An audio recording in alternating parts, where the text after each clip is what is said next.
On behalf of the David M. Kennedy Center for International Studies at BYU, we welcome you to this second day of our conference, Countdown Iraq, a Spectrum of Informed Opinion.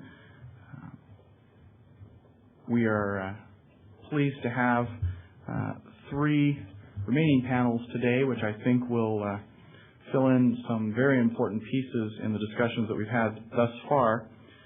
There's a joke that's rumored to have been floating around Washington for some time about Saddam Hussein going to get his hair cut. And the barber continually brings up questions to Mr. Hussein about Nicolae Ceausescu, the Romanian dictator. And on one of the final time when Saddam Hussein is getting his haircut, he stops the haircut and says, "Why do you always bring up Ceausescu? It's very irritating." And the barber said, "Well, it makes the hairs on the back of your neck stand up, and it makes them easier to cut." Well, I think our first panel, Weapons of Mass Destruction, make the hairs on the backs of many people's necks stand up and are at the heart of this issue. We couldn't hope for a more qualified or distinguished panel today to address these issues. First of all, we will hear from Dr. Kerry Kartchner, who is a BYU graduate in international relations in 1981. He received his master's degree and PhD in international relations from the University of Southern California, and he spent 6 years on the faculty of the Naval Postgraduate School. Dr. Kartchner spent 12 years at the United States Department of State, arms control negotiator, and has experience in weapons inspection as well. He's currently the spokesman for the Arms Control and Missile Defense Initiatives of the current administration. Our second panelist will be Dr. B. Kent Harrison, who is BYU Professor Emeritus of Physics and Astronomy. He has a BS in Physics from BYU and an MA and PhD in Physics from Princeton. He worked at Los Alamos Scientific Laboratory for 5 years before coming to BYU in 1964. He retired in the year 2000. But his interests have mainly been in general relativity and gravitation, and he's done much research in controlled nuclear fusion. He has had a continued interest in nuclear weapons and their control, and has spoken at length about these issues. Our third panelist today is Dr. Gary Stradling, who has been part of the staff of the Los Alamos National Laboratory since 1981 and is currently a member of the Office of Military Applications under the Associate Director for Weapons Engineering and Manufacturing. Prior to his current assignment, he was detailed for 6 years to the Office of the Secretary of Defense in the Pentagon. From 1997 to 2000, he served as Special Assistant to the Deputy Assistant Secretary of Defense for Nuclear Forces and Missile Defense Policy. In 1996, he was Science Advisor to the Assistant to the Secretary of Defense for Nuclear, Chemical, and Biological Programs in the Counterproliferation Office. Prior to that, he served 3 years as Science Advisor to the Director of Arms Control, Implementation, and Compliance, partially concurrent with counterproliferation assignment. Dr. Stradling conducted experimental physics from 1981 to 1994 in the Physics Division of Los Alamos, serving the Nuclear Weapons Testing Program and the Laser Fusion Program. From 1977 to 1981, he was in the Laser Fusion Program at Lawrence Livermore National Laboratory. I'm very pleased to present our panel and turn the time over to Dr. Kartchner.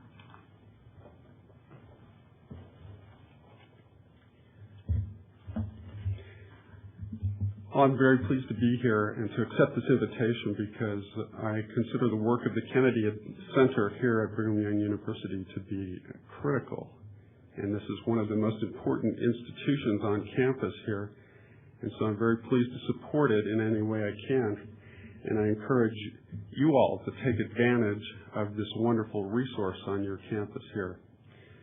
The purpose of my remarks today is to put into a broader political context the question of weapons of mass destruction, and I'll talk specifically about Iraq as well, although my two fellow panelists will get into much more detail about the technical aspects of weapons of mass destruction and as they relate in particular to Iraq.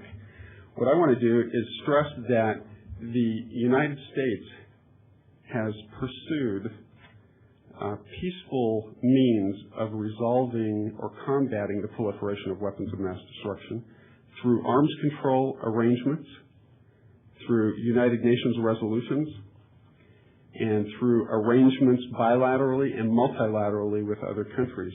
And let me mention a few of those arms control arrangements, and I'm going to highlight those that Iraq is a party to, but which it has violated. This administration has a reputation for being unilateralist and anti-arms control, but in fact, this administration strongly supports and endorses those international agreements that have been effective in combating the proliferation of weapons of mass destruction. Over the last 50 years, we have achieved significant success in stemming the proliferation of weapons of mass destruction through a variety of mechanisms, ranging from treaties to arrangements among supplier groups and multilateral technology control mechanisms, such as the Australia Group, which is a group of supplier nations that has formed to regulate the supply of precursor chemicals that could be used for chemical weapons, and the Missile Technology Control Regime, which is a group of 2 or 3 dozen countries that have gotten together and have made an effort to control the proliferation of ballistic missile technology. However, while the traditional instruments of arms control and diplomacy have been used to combat the proliferation of weapons of mass destruction, all of these mechanisms, international treaties, multilateral export control regime, U.S. export controls, and security assistance to other countries, continue to have value in the collective international non-proliferation framework.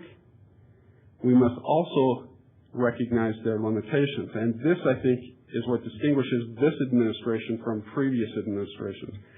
This administration has been much more forthcoming about the limitations of these diplomatic and peaceful approaches. For example, several countries such as Iran, Iraq, Libya, and Cuba seem able to violate their obligations under treaties such as the Biological Weapons Convention with relative impunity. And the United States continues to stress treaty compliance as an issue at the annual or biannual review conferences associated with these treaties and regimes.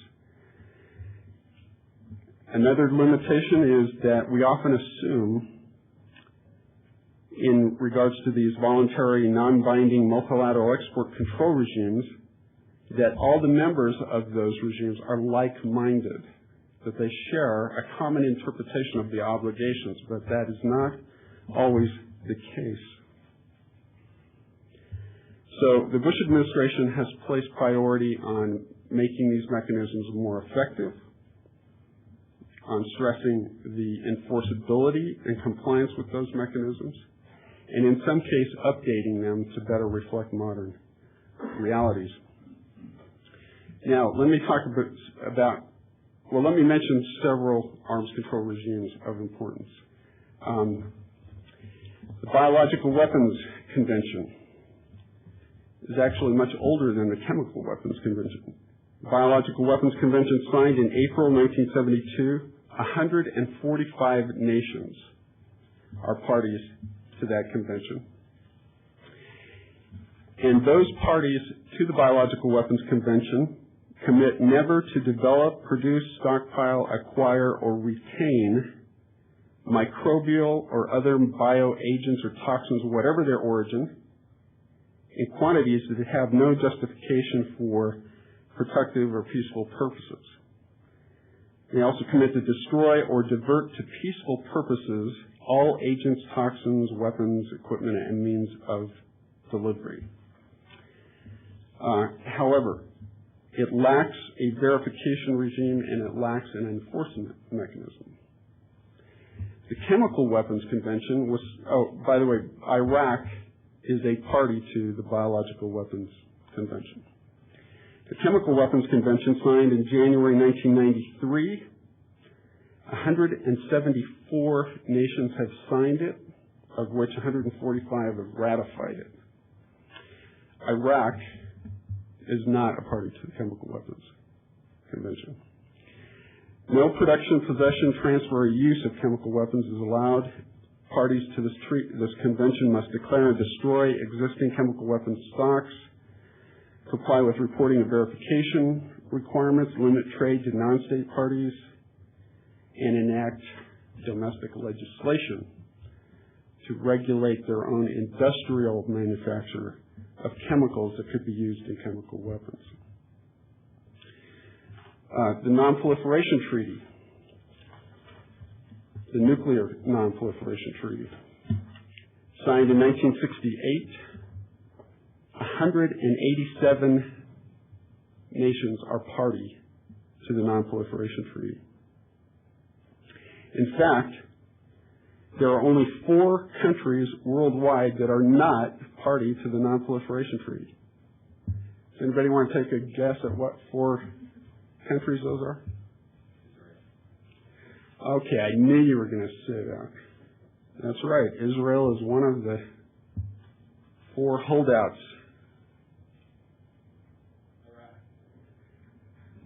Iraq is not a holdout. Iraq, in fact, is a party to the Non-Proliferation Treaty and has undertaken voluntarily the obligation to comply with it. However, in 1991, in the aftermath of the Gulf War, when UN inspectors went in, they discovered Iraq was violating the Nuclear Non-Proliferation Treaty. They were pursuing a nuclear weapons program. Note, the 4 countries are India, Israel, Pakistan, and Cuba. India and Pakistan are troublesome holdouts on that. Under the Non-Proliferation Treaty, this treaty divides the world into 2 groups of states, those with nuclear weapons and those that don't have nuclear weapons.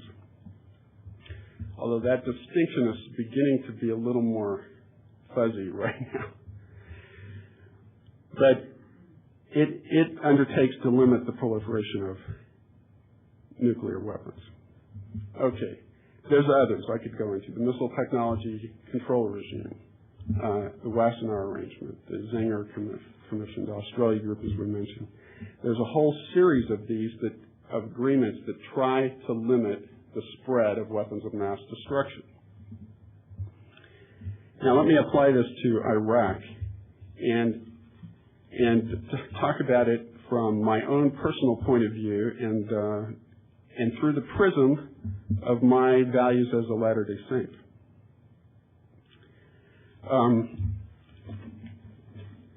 Section 98 of the Doctrine and Covenants is what many of us consider to be the best exposition of what we might call Latter-day Saint just war doctrine.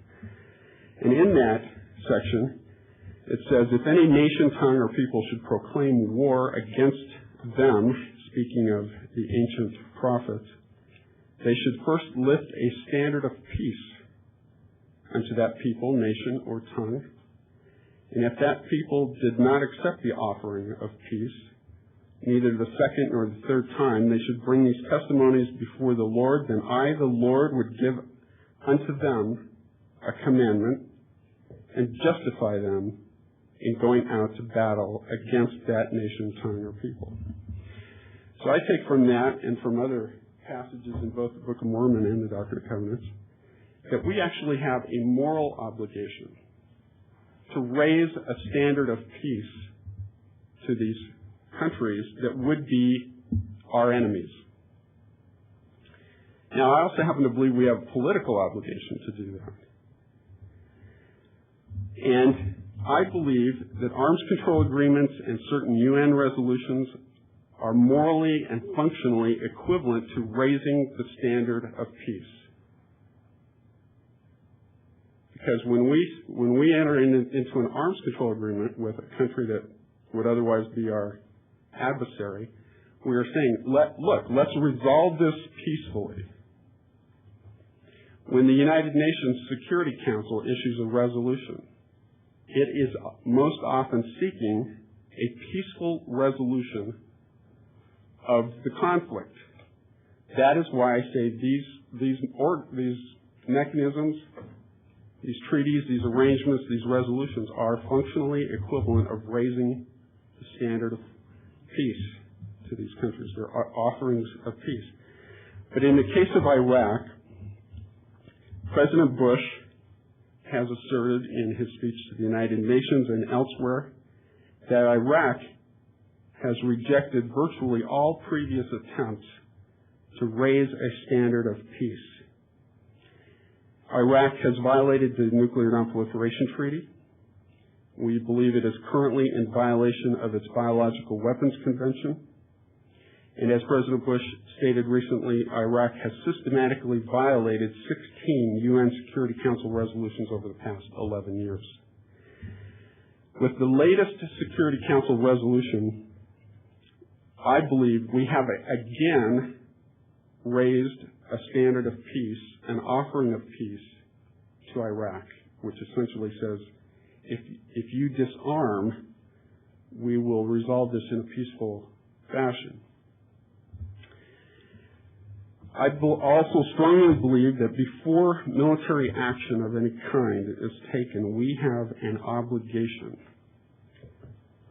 to give peaceful means every possible chance and to exhaust all possible diplomatic avenues of approach. And that is what we are in the process of doing now. Thank you, and I look forward to answering your questions after my fellow panelists have an opportunity to speak. Thank you.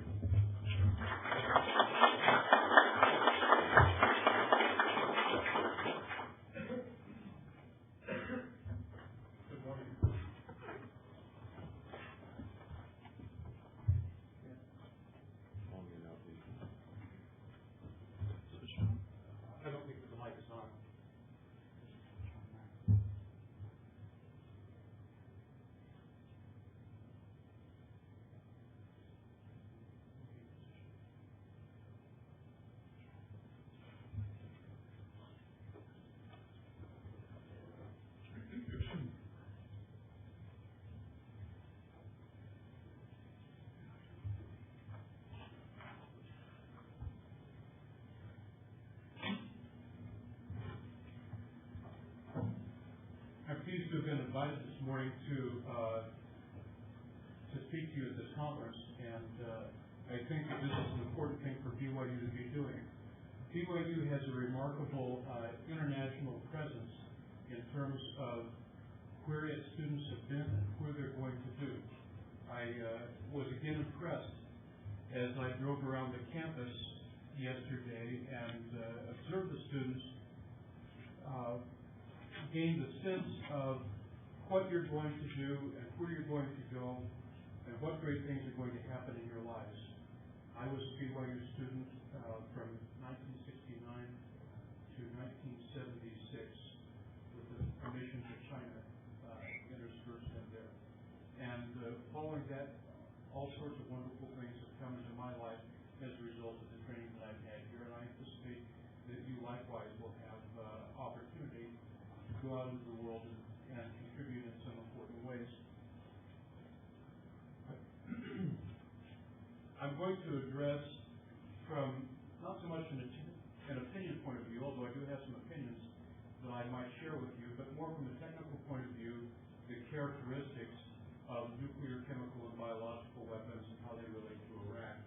And I will rely on my technical training and also on some material made available to the public by the Central Intelligence Agency and by the British Ministry of Defense.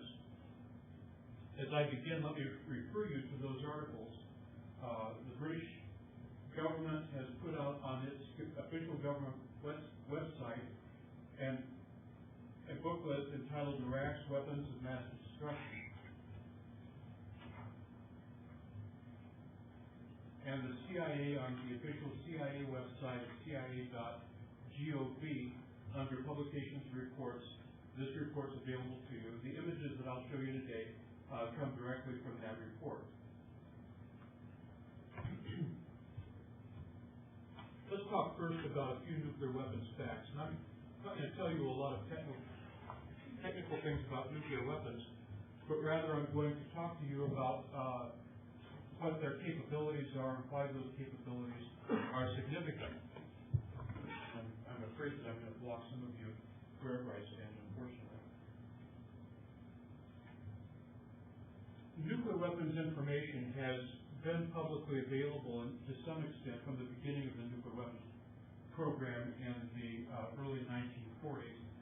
A lot of that was sequestered until after World War II, and then some individuals and organizations felt that it would be a good idea to share it in some sense with the public, and articles were written, the result of which was that, for example, the nuclear weapons program in China was greatly helped by publicly available information. There's also information that was made available to specific countries by spies from the U.S. nuclear and British nuclear weapons programs. So there's significant quantities of nuclear physics and nuclear weapons design information in the public. And a lot of that information, let me say first of all, some simple nuclear weapons designs don't require a lot of sophistication, powerful computer codes, powerful computers, and in fact, they don't require nuclear testing. One of the first nuclear weapons that the U.S. exploded in anger over Hiroshima, Japan, on August 6, 1945, had not been tested previously. Nuclear weapons are made using fissile materials. I'm not going to get into the physics of how you make nuclear weapons, but fissile materials like plutonium and uranium are required to make nuclear weapons, and those materials must be available in some high degree of isotopic purity. An isotope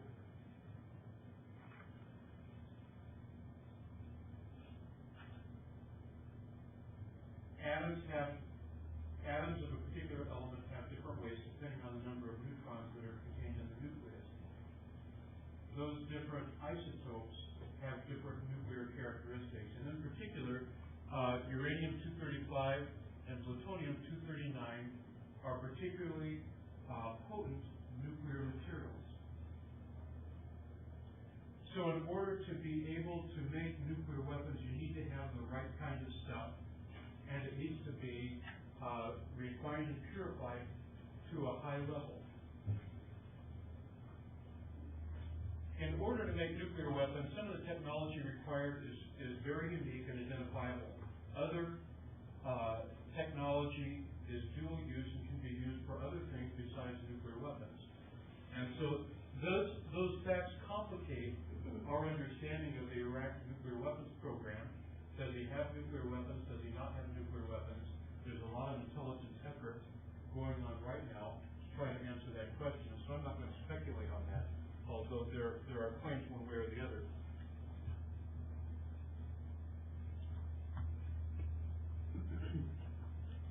As long as we're talking about that subject, let me throw up a map out of the CIA publication that shows nuclear weapons-related facilities in Iraq.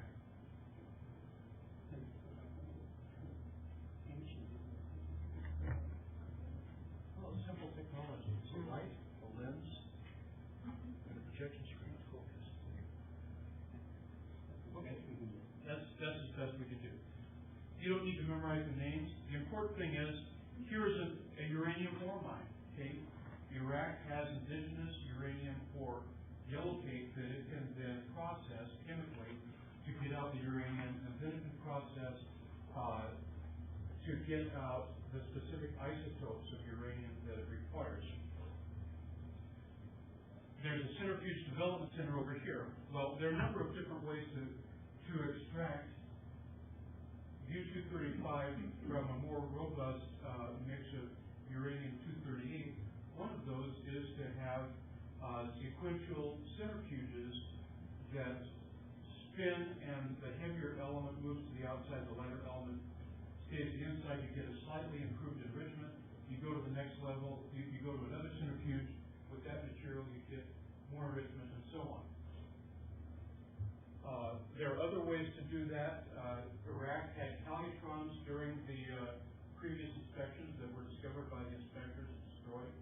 Polytrons are a little bit bulkier, older technology. We were surprised they were using them. They were using them. The U.S. has used very large, energy-intensive diffusion plants over the years for our uranium material separation. So, what do we have here? On the order of a dozen different facilities used to process nuclear weapons-grade material in Iraq. There are claims by those who've come out of Iraq that Saddam Hussein has an intensive nuclear weapons development program going on, and he's giving a lot of his personal attention to those individuals. For them, that must be kind of scary, because if you don't produce, the consequences are grave. I'd like to talk to you for just a couple of minutes about the effectiveness of nuclear weapons.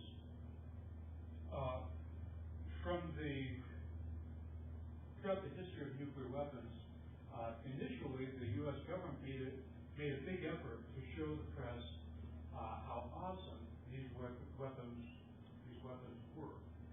We would set up bleachers in the Nevada desert so that the press could come sit on the bleachers and observe atmospheric nuclear tests, and they were overtly impressed. But somehow, in the process of years going by and articles being written,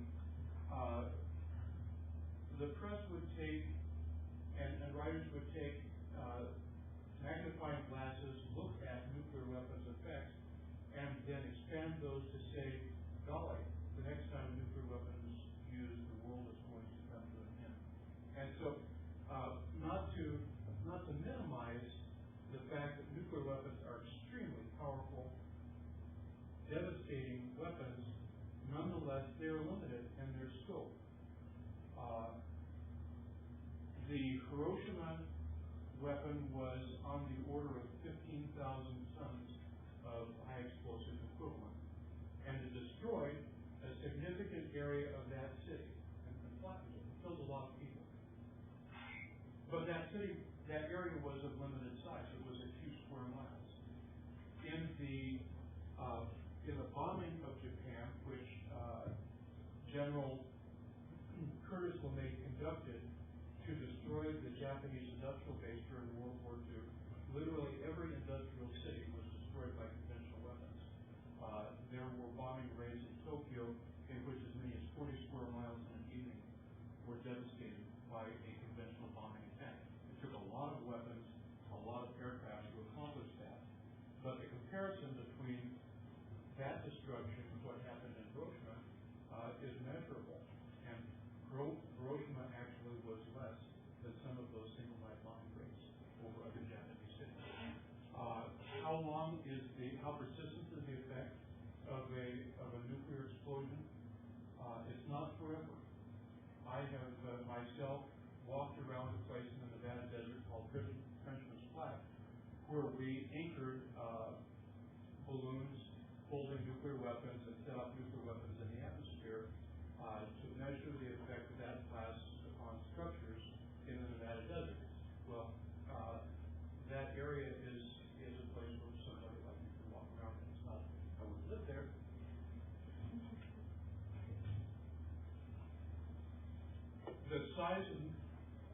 The range of sizes of nuclear weapons, probably there are nuclear weapons today which are 1,000 times larger, or there have been weapons that are on the order of 1,000 times larger than the Hiroshima weapon.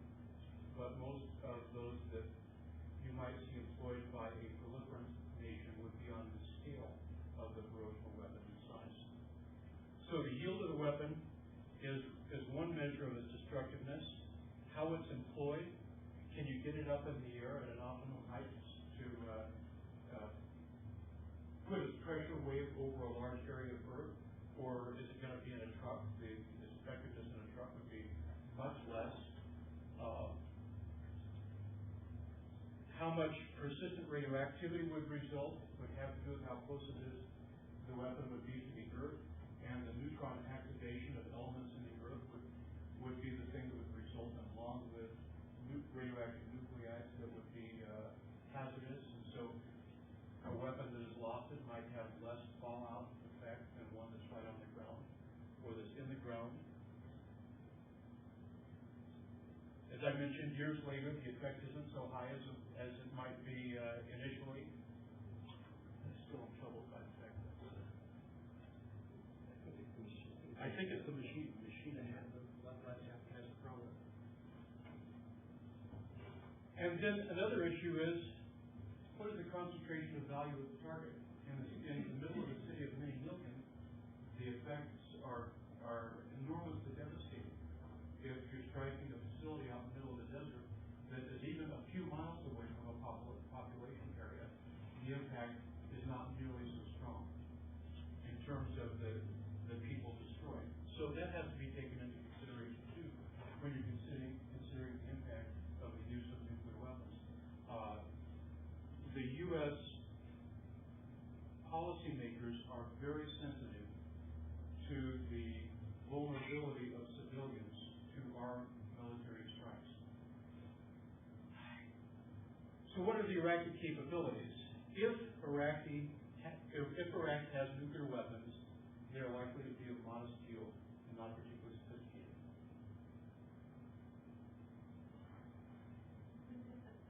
I'm going to talk a little bit about delivery systems. They're limited in their range, and particularly they're limited in their accuracy. However, there is an increasing concern about technology transfer among our adversaries. For example, countries that aren't necessarily ideologically linked, like North Korea and the Islamist states, still have a significant amount of exchange of technology, such as Scud missiles. North Korea exports Scud missiles and Scud missile technology to Iraq.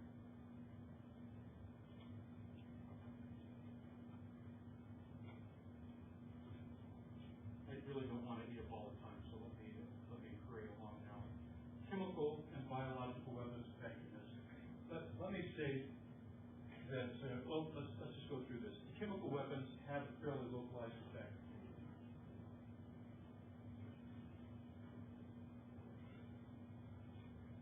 You have to physically disperse a material over a certain area in a concentration dense enough to affect people for it to be effective, and that dispersion requires some technological sophistication.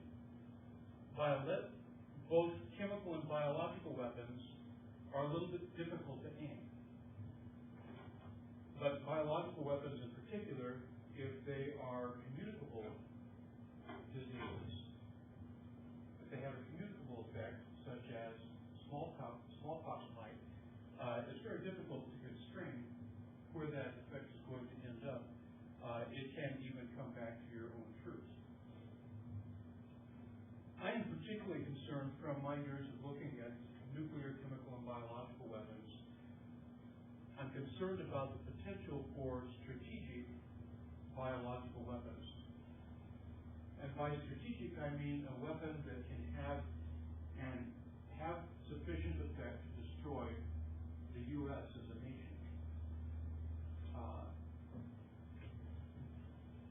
I'm not going to go into the history of biological weapon attacks, but there have been biological weapons used. When the military thinks of using biological weapons, they try to think about tactical advantage and tactical use, and so they want to be able to contain the effect to their tactical objectives. On the other hand, there may be situations evolving today in which an adversary would be interested in a very widespread effect on a nation. That's some chills about my spine to consider an attack on the United States, for example, in which somebody wouldn't feel bad at all about having all of the civilians in the United States destroyed. There's some subtle technical aspects of that ought to be considered if you're thinking hard about the subject, such as how do you keep it from getting back to your own people and so on. Nonetheless, the critical parameter that strikes me about the potential for a biological weapon is that if you consider that development of a sophisticated biological weapon might cost on the order of $15 million, if you compare that with the several trillion-dollar investment of the U.S. and Russia in strategic nuclear weapons, there's a factor of 100,000 difference in the price tag between sophisticated biological and sophisticated nuclear weapons. For both chemical and biological weapons, the employment effectiveness is weather dependent. It can't come back on your own troops, and the world feels really strongly about the use of those weapons, although, as we'll talk about, Iraq has used chemical weapons in the past with some impunity.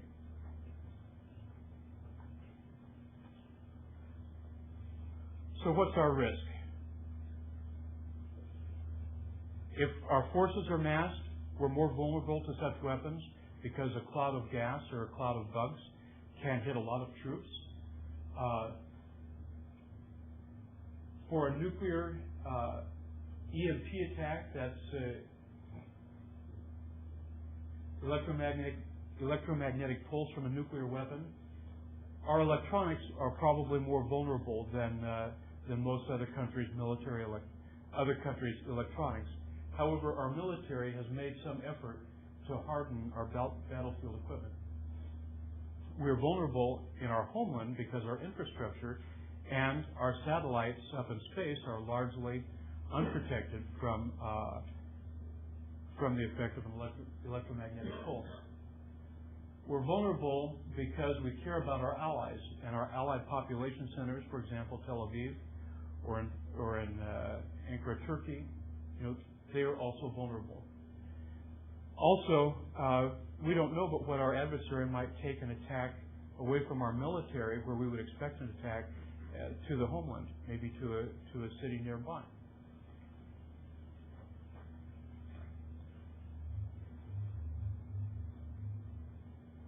So how do we defend against weapons of mass destruction?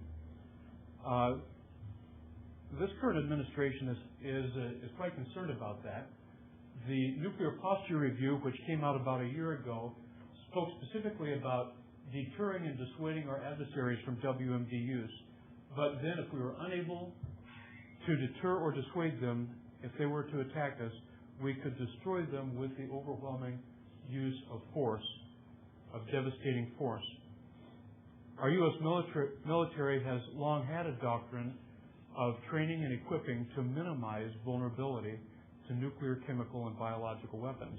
I think that we've gotten a wake-up call, and where some of that effort has not been as energetic as it could have been, I think that we're working quite hard on that now.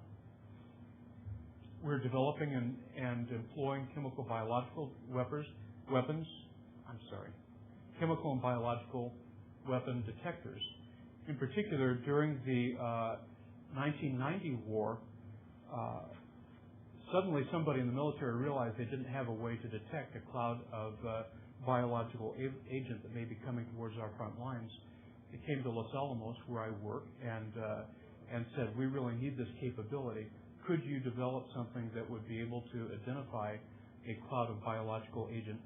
And in the matter of 6 weeks, Los Alamos developed a LiDAR-based, a laser-based detection system that could fly in a prototype form on an aircraft.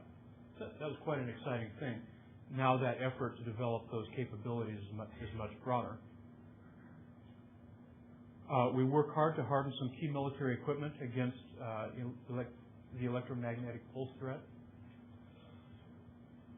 We have some real weaknesses in this area that we're working on, the development of immunization capability against common pathogens that might be used as biological weapons. We're working on missile defense. The Patriot system, which was not effective, although it was publicized as being effective during the Gulf War, has been improved and is available for use if a conflict ensues in Iraq. There's fast-track development now of other missile defense technologies, and I noticed in the newspaper the other day that General Kadish, who's over the Ballistic Missile Defense Organization, has said that we are ready to deploy some missile defense assets.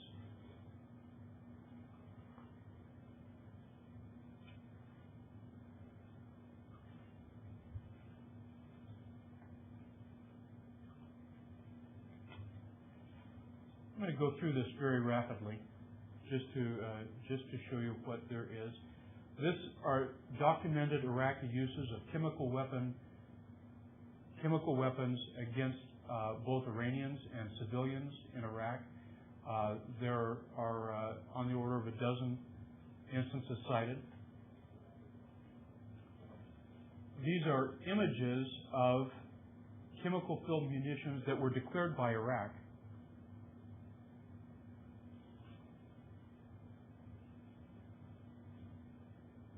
On this chart, these are CW chemical weapons-related facilities in Iraq as of the Desert Storm War. The green are binary weapons, the red are nerve weapons facilities, and the yellow are mustard gas facilities.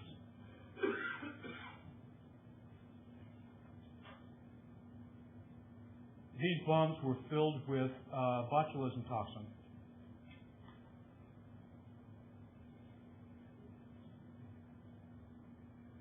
These are biological weapons-related sites in Iraq.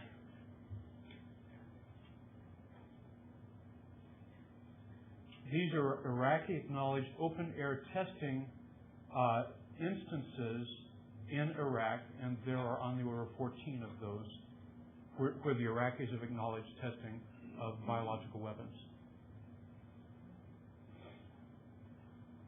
This shows the current missile capability of Iraq, their delivery capability out to, oh my gosh, that is really difficult to see, I'm sorry. They can strike as far as Egypt, Turkey, Russia, Iran, Saudi Arabia, and of course the areas where the U.S. might deploy forces are inside that circle. One last slide to show you. This is an aircraft that is being developed as an unmanned aerial vehicle, so it can be flown from the ground, and it has biological chemical dispersion tanks on it. That concludes my remarks, and I'll turn the time over to Ken.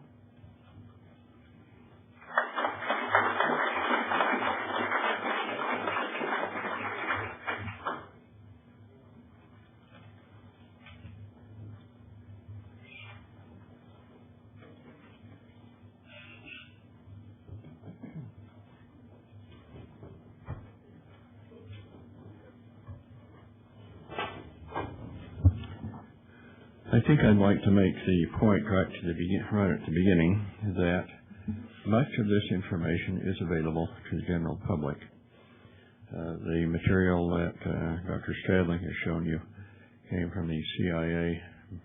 Most of those pictures are from the CIA report.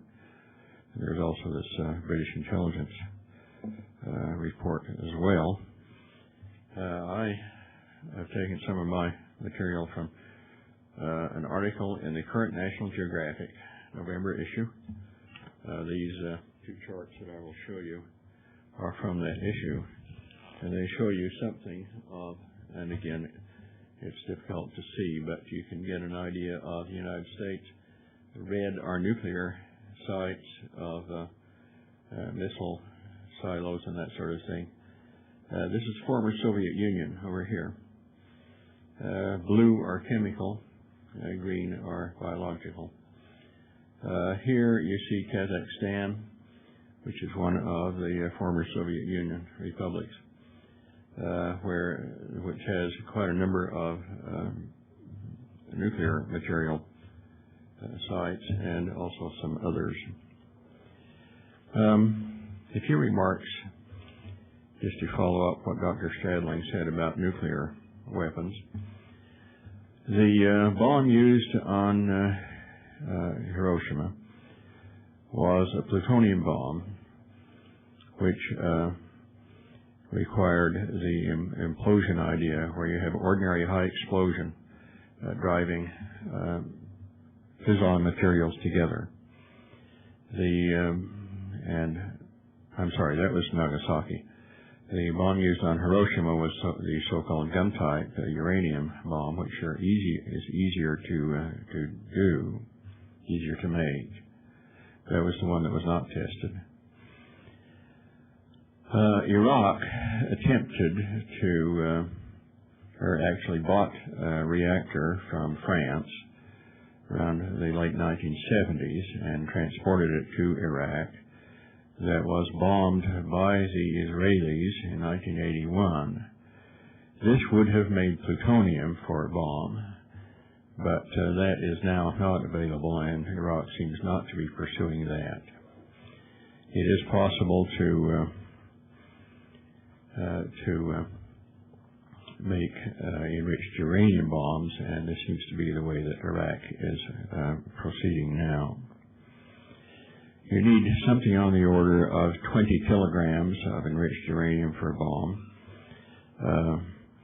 If you use uranium in the implosion type, you can get by with that, or you need a greater amount if you just have this gun type weapon. It's difficult to obtain enriched uranium because the U-235 isotope is only present in less than 1% of natural uranium, and that's why the technology required to enrich uranium is difficult.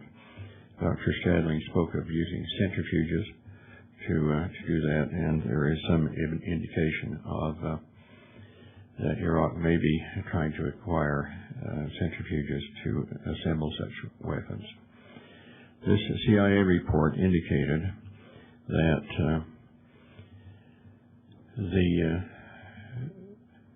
that if Iraq could acquire uranium from abroad, and this might be stealing it from poor security sites, places with in Kazakhstan where there's been poor security, or former Soviet scientists who are impoverished and who need to sell something, or maybe are looking for a job.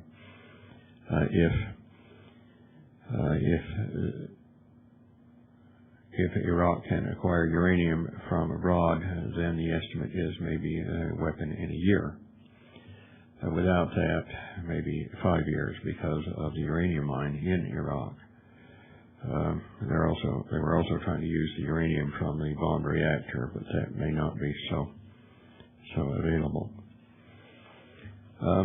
There are two recent books. Saddam's Bomb Maker, but this is by Kadir Hamza, who was the scientific director for a number of years of the Iraqi weapons program, who managed sort of miraculous escape both for him and his family to the United States. This appears very authoritative. There have been some detractors of Hamza, but much of what he says appears to be legitimate. This is also a similar book called Brighter Than the Baghdad Sun by Siam Bhatia and Daniel McGrory, and it treats much the same material. I got these out of the Provo Library. I'm going to take them back if anybody wants to get them out.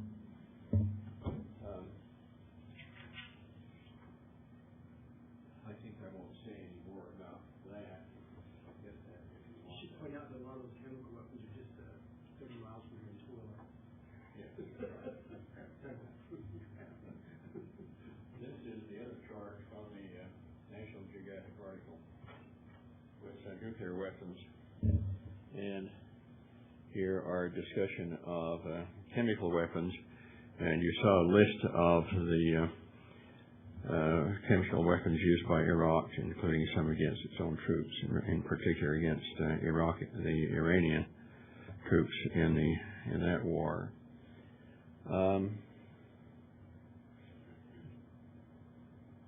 And Dr. Stradling talked about a number of those features.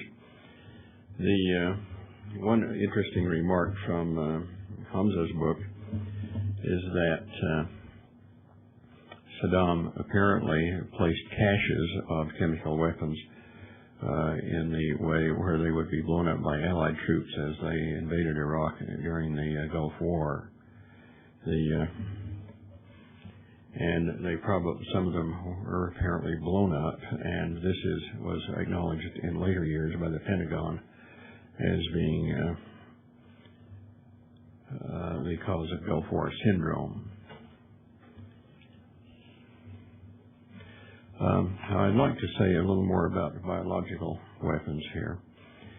There are some toxins here and 5 diseases. We've had a scare with anthrax in the last year, and anthrax is, if untreated, nearly always fatal, 90 to 100%. But it is a bacterium and can be treated somewhat with antibiotics. And even though there were a number of exposures last year in that anthrax scare, there were only, I think the figure was 5 deaths. It is not contagious. So if that were to be used as a biological agent, the means of dissemination would have to be extensive. The most alarming disease on the list is smallpox. And smallpox is contagious and is carried by a virus. It actually has been used in warfare before when the British sent infected blankets among unfriendly Indians in the French and Indian War. Smallpox also played a major role, unrealized by most people, in the U.S. Revolutionary War. There's a book called Pax Americana that details that. Now, smallpox was declared to be eradicated roughly 20 years ago, but there still have remained supplies of live virus in the United States and in the former Soviet Union. There is a place it's on the other map, Stepnogorsk in Kazakhstan, where there was a very large smallpox biological weapons plant, smallpox. I'm not remembering now whether there were other things there too. In the late 1990s, Kazakhstan, in collaboration with the Pentagon, destroyed that plant. But we still do not know whether there might be some smallpox virus that had fallen into terrorist or Iraqi hands, and there may still be some scientists who are impoverished who would be willing to work on such a program. Dissemination of smallpox virus can be done very easily by a few people. There was a War Games exercise called Dark Winter, and it's detailed in this National Geographic article, which was conducted last year, showing that a few such releases could lead to a major outbreak in the United States. At that time, there were not very many vaccination doses available. Since then, I have read anywhere from 200 to 400 million doses are now available of smallpox vaccine. There's an article in Newsweek in October on a cover article just a month ago on smallpox, and that discusses that matter. There is a question of strategy. Do you require everyone to receive the smallpox vaccine because there is a fraction, a fairly small fraction, but a fraction nonetheless, of those who receive the vaccine who will have serious reactions to it and a few will die? Or do you make it voluntary? At the moment, the strategy seems to be to vaccinate the health workers across the nation and then let others optionally receive the vaccine. There is question about how well our public health systems are set up to deal with the smallpox outbreak. There is certainly effort being done on this. Whether that really works, we would not know really until the actual event.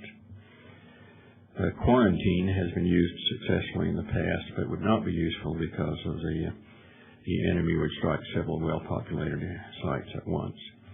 This is a concern because Saddam could, if he so wished, could strike fairly easily, but it would be very hard to trace the source of such an event. There was an actual biological warfare event in the United States, in Oregon, in the 1980s. It's detailed in this book called Germs. In Oregon, there was a religious cult named the Ranijis. I've got my pronunciation wrong. Rajneeshis, who infected a number of restaurant salad bars with salmonella, and a number of people were sickened. The idea was to cut down on the vote so that the Rajneesh candidates would get into office. It didn't succeed. But it was not realized for some time afterwards that it wasn't a real biological event. There is also a concern that also detailed in this book that there could be a genetically altered smallpox virus or something like that, which could be then against which vaccines would be ineffective. So that is a worry. If you read the Doctrine and Covenants and other places, you read about prophecies of an overflowing scourge, and that is sort of scary and keeps me awake at night occasionally. I do think that the Lord has a hand in things. Historically, Enrico Fermi, a German scientist named Ida Noddack, stumbled across nuclear fusion, not nuclear fission, in 1934. Had they discovered it, the world might be different. But as it was not discovered until 1938, and those 4 years made a big difference, and I sometimes think I see the hand of the Lord in that. And I would expect and hope the hand of the Lord would be on such things as we face now. Thank you.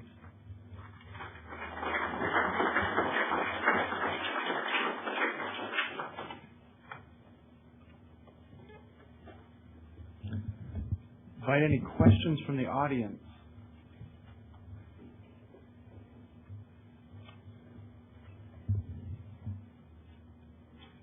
We have the roving mic.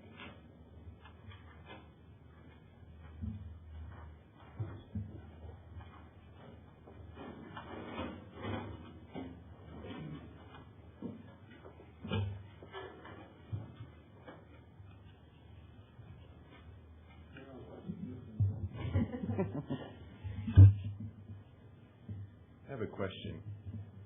It's on. No.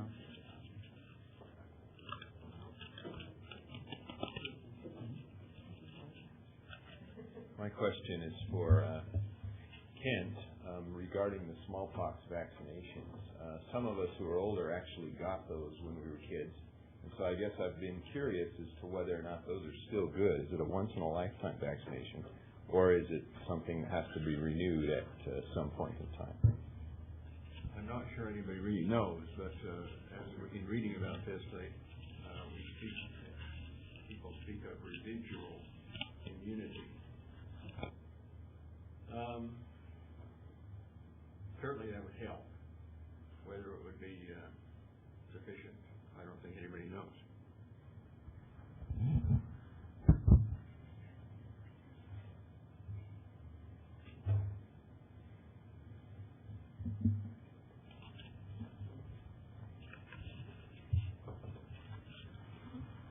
This question is for everyone. During the Gulf War, one of the most important things that the U.S. did with Israel is try to keep them out of the war, try to keep them from retaliating, especially when Iraq was sending Scud missiles over there. Given that Israel is not counted among some of the treaties that have been made against biological, chemical, and nuclear weapons, what kind of capability does Israel have, and what steps would the United States take in addition to those that are already done to keep them from deploying their weapons in case of an attack on them? Israel, according to this, definitely has nuclear weapons, possibly has biological and chemical weapons. Go ahead. I don't know what we might be doing to dissuade Israel from such things. So go ahead. One of the administration's policy initiatives, in addition to deterring, dissuading, and maintaining the ability to overwhelmingly defeat an adversary, is to maintain the capability to assure our allies that we can respond and deter our common adversaries. This was very important in the Gulf War. I have heard rumored stories that Israel was quite ready to strike Iraq, and that did not happen because the U.S. was responding in a robust way to the attacks. And also it did help that those warheads that were inbound to Tel Aviv did not have chemical or biological weapons in them. However, your point's very well taken. The Israelis are very, very sensitive to being threatened with weapons of mass destruction, particularly gas. They've been through that. They didn't like it. Yeah, I think in an emergency, I think it would be very hard to restrain them. Well, Israel has said this time, they came out several weeks ago and said, if there's a war in Iraq and they are attacked this time, they will not refrain from intervening. Yeah. They've already kind of laid down that marker. Now, whether in the event this does happen, they reconsider that policy or not is a good question. But at least they've laid down the marker that this time they won't hold back. Any other questions?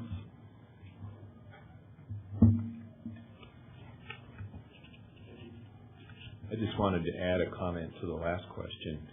Israel did hold back during the Gulf War, as we know. They did have a wave of fighters, I believe it was as many as 60, loaded and ready to go. And due to the pressure from the United States, they backed off. But the domestic consequence of that backing off was so great that I don't think Israel will back off again. Yeah. They suffered politically for backing off during the Gulf War. And I just don't see a repeat of that. I think this time they're serious and they really will back their threat. Kerry and Olive, this is one of my concerns that I expressed yesterday, is that this whole notion that if we're not successful in disarming Saddam Hussein through the current UN efforts, and we do decide that war is the next option, then we also face the clear potential, the reality that things begin to spin out of control, and Israel doesn't reconsider, and things begin to spin out of control. And we see this. This is not a war that's contained to Iraq, but this is a war that then begins to engulf the entire region. And what kind of U.S. military strategy and thinking is going into the effort to, if war does become the reality, how do we contain this war in both time and space to Iraq so that it doesn't spin out of control and become some region-wide war? Actually, we're doing several things to lay the groundwork for limiting that conflict. And one is building a coalition with states. In fact, we are reaching out to Iran now to at least acquiesce, if not overtly assist, in any action against Iraq. We're also consulting with Turkey, which would be a real critical ally in this conflict. And so we're trying to lay some diplomatic and political groundwork prior to any military action, precisely for the purpose of keeping the conflict contained. Is our discussion with Iraq, and I would always encourage us to have discussions with Iraq, a fledgling democracy in the area. Iraq? I'm sorry, Iran. Iran's a fledgling democracy, not Iraq. Is our discussion with them, would you please hold back and not get involved? Or our discussions where once things start blowing up, will you please get in? I mean, what are we telling the Israelis and the Turks? Are we saying, back off, we'll handle this, let's not see this thing conflagrate into other countries, and if Iran gets involved, then what stops Afghanistan from becoming involved? And things just sort of, in other words, what I'm putting forth here is reviving the old domino theory, that once war starts in Iraq, dominoes begin to fall in the region. One thing that we are trying hard to do to keep this from being a region-wide war is to minimize the Islamic aspect of the conflict. This isn't, both in the war on terrorism and in our differences with Iraq, this is not a conflict with Islam. So if somebody's resonating because they are also Islamic, we're trying to isolate the conflict from that religious relationship. In light of a recent military action in Afghanistan and Iraq with the United States, one thing that came to light was that the United States had shared its knowledge of conventional warfare capability with those countries in prior times. My question is this: does the United States have a history of sharing its knowledge and information on biological and chemical weapons with other countries?